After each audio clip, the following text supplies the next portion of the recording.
Evening, everybody. Just wanted to kind of speak about sometimes the lessons in rugby hurt, whether that's physically or mentally. They can really sort of take their toll. So excitingly, we were back in sort of league action on Saturday. Less excitingly, it didn't go the way that we were hoping. Sort of 3 times now this season, we've really been taught a lesson by the opposition, just how rugby can run away from you if you don't quite get it sort of physically and mentally right from the start, and how a scoreboard can really look like an ugly day at the office. And unfortunately for us on Saturday, that was exactly it. And I think the players, myself, kind of the rest of the guys associated with the club, we really found on Saturday the difference between the top of our league, those who were pushing for promotion, and teams like ourselves, sort of middle to bottom of the league. There is, on their day, there can be a huge gap between that. And I guess ultimately that is just grassroots. That is just amateur rugby. You know, some teams have lots of players, lots of people to choose from. They've got a team that turns up week in, week out. They all know each other. You know, I was having a chat with one of the boys on the sidelines on Saturday who said, I've played against this team for the past 3 seasons. They're all exactly the same players. They play in exactly the same positions. They play exactly the same way. They're all bought into this. And unfortunately for us, we don't have that setup. Therefore, we've got new combinations every week. We've got boys who are in, boys who are out. And it's really, really difficult for us in terms of kind of coming up against teams like that. We're just not as well drilled. We're not as kind of together. We're not as much of a unit, which is frustrating because obviously as coaches, we put we put kind of our heart and soul into what we do during the week. But obviously, like we said, boys don't get paid to play. They have lives, they have work, they have other commitments outside. So we get it. I think what was really kind of stark on Saturday was just the size difference. We are a team that relies very heavily, as I've said before, on sort of students, and we are a younger team, and we are a smaller, less aggressive team. A lot of the boys in our team have grown up playing sort of Colts rugby, age group rugby, and then they come into maybe come to sort of our neck of the woods for university. So they're playing university rugby. And then they come up into this senior group where, let's be honest, we've probably all been there, where you come up against a team that are just bigger and more horrible than you are. They're much more aggressive. And, skill level wise, they're probably not as good as us. We probably have a very skillful team, and we do have some really skillful players.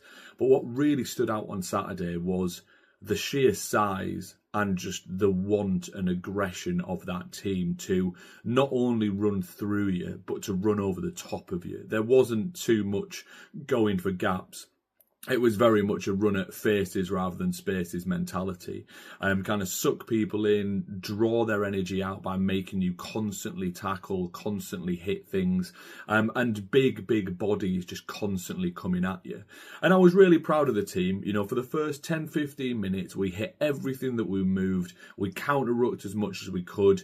But for 10-15 minutes, we essentially sat in our own 22, couldn't get out. And then when they scored one try, the dam kind of burst. Everybody's sort of effort. They'd put so much effort in, so much energy in. It just took one wrong move, one wrong step, one sort of missed assignment in the defensive line, and they were in behind us. And that's where it became a real tough day at the office. And it was always kind of going to be that worry that we come up against the top of the league. We haven't necessarily got our A team playing, and it was always going to be a battle, to win down there away from home against the top of the league. We would have to have gone with our full team. Probably things would have had to have all gone our way. They would have had to be slightly off their game, and we would have had to play the game of the season so far. And that, quite frankly, just didn't happen. And I had a chat with the coaches on the sideline. Do we give the guys a rocket on at half time? How do we approach kind of the middle of the game, the end of the game? What do you kind of say when you've had a situation like we had on Saturday, where quite frankly we were second best by a lot of points? And actually, as a coach, and for people who are watching this and coaches who are watching this, I think it's really important to remember the context of the game and not just the result.